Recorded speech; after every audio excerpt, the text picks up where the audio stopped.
Question number 9. ABC is an isosceles triangle with AB is equal to AC.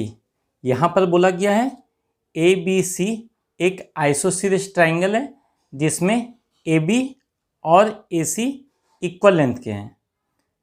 D, E and F are midpoints of the sides BC, AB and AC respectively. D जो है वो BC का mid point है, E जो है AB का mid point है और F जो है वो AC का मिड पॉइंट है. ये दिया गया है. Prove that the line segment AD is perpendicular to EF.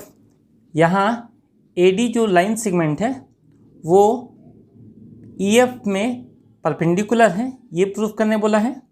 And is bisected by it, और AD को EF बाइसेक्ट करता है, ये प्रूफ करने बोला है. तो आइए सॉल्व करते हैं. In triangle ABD and triangle ACD, ABD triangle और ACD ट्राइंगल में AB is equal to AC, AB is equal to AC ये गिवन है, और angle ABD is equal to angle ACD. Angle ABD that means ये angle और angle ACD that means ये angle दोनों बराबर होते हैं, बिकॉज आइसोसेलेस ट्राइंगल में इक्वल साइड्स से जो एंगल बनता है वो दोनों एंगल बराबर होता है. नेक्स्ट है BD is equal to CD. BD और CD बराबर है. रीज़न ये है कि जो D है वो BC का मिड पॉइंट है, इसीलिए BD और CD दोनों बराबर होंगे. देयरफॉर अब हम लोग बोल सकते हैं कि ट्राइंगल ABD ट्राइंगल जो है वो कॉन्ग्रेंट है ट्राइंगल ACD के बराबर, ट्राइंगल ACD. और यहाँ पर रूल्स लगेगा side angle side, because AB जो है वो एक साइड है. नेक्स्ट ABD जो एंगल है वो एंगल है, और BD थर्ड साइड है.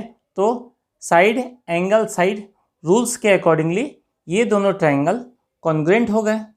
नेक्स्ट अब हम लोग बोल सकते हैं कि angle ADB that means ADB ये angle is equal to ADC that means ADC ये एंगल दोनों सेम होगा, बिकॉज कॉन्ग्रेंसी प्रूव होने के बाद में कोरोस्पोंडिंग साइड्स और कोरोस्पोंडिंग एंगल्स सेम होता है, इसीलिए हम लोग इन दोनों को लिख सकते हैं because of CPCT that means corresponding part of congruent triangles के हिसाब से.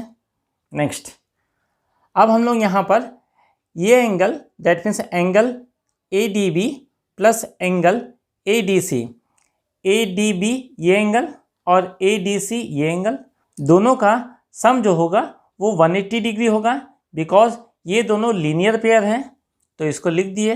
नेक्स्ट है अब हम लोग एंगल ABD को एज इट इज़ लिखे, प्लस का साइन दिए, और ADC एंगल के बदले में हम लोग एंगल ADB लिख सकते हैं.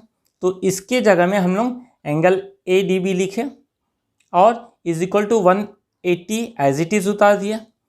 यहाँ पर भी एंगल ADB है और यहाँ भी एंगल ADB है, दैट मीन्स 2 एंगल ADB हो गया इज इक्वल टू 180 डिग्री, और ये जो 2 है ये हम लोग का 180 के नीचे चल गया, दैट मीन्स इसको कट करने के बाद में आएगा 90 डिग्री. देयरफॉर एंगल ADB का वैल्यू हो गया 90 डिग्री. इससे हम लोग को ये प्रूव होता है कि AD जो है वो परपेंडिकुलर है BC के ऊपर में, AD परपेंडिकुलर है BC के ऊपर में, इसीलिए तो ये एंगल और ये एंगल 90 डिग्री बन रहा है. Next as E and F are mid points of AB and AC, E जो है वो AB का मिड पॉइंट है और F जो है वो AC का मिड पॉइंट है, इसलिए हम लोग बोल सकते हैं EF और BC ये पैरेलल होगा, बिकॉज मिड पॉइंट थ्योरम हम लोग को ये बोलता है. उसी के हिसाब से हम लोग लिख सकते हैं EO जो है वो पैरेलल होगा BD का और FO जो है वो पैरेलल होगा CD का। अब रीज़न ये है कि EO जो है वो EF का एक छोटा सा पार्ट है, इसीलिए ये और ये पैरेलल हो गया। और यहाँ पर FO जो है वो EF का भी एक छोटा पार्ट है, इसीलिए हम लोग FO को भी पैरेलल DC लिख सकते हैं। नेक्स्ट है ये और ये लाइन, दैट मीन्स EO और BD अगर पैरेलल लाइन से, दैट मीन्स ये एंगल और ये एंगल दोनों एंगल सेम होगा। तो आइए अब लिखते हैं therefore angle AOE, that means AOE ये angle is equal to ADB is equal to ADB ये एंगल, ये दोनों कॉरस्पॉन्डिंग एंगल्स हैं।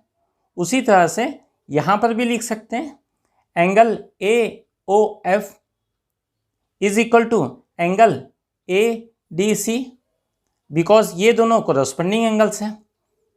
नेक्स्ट है कॉरस्पॉन्डिंग एंगल्स होने के कारण से हम लोग AOE का वैल्यू और AOF का वैल्यू को 90 डिग्री लिख सकते हैं, बिकॉज ये दोनों का वैल्यू 90 डिग्री है। यहाँ हम लोग प्रूफ कर चुके हैं, तो यहाँ लिख दिए। यहाँ से हम लोग का एक पार्ट कंप्लीट हो जाता है, जो यहाँ पर बोला है कि लाइन सेगमेंट जो है वो परपेंडिकुलर होते हैं EF में, तो यहाँ हम लोग उसको प्रूफ कर दिए। नेक्स्ट है बाइसेक्ट वाला पार्ट को अब सॉल्व करते हैं। ज्वाइन करते हैं हम लोग ED और FD को।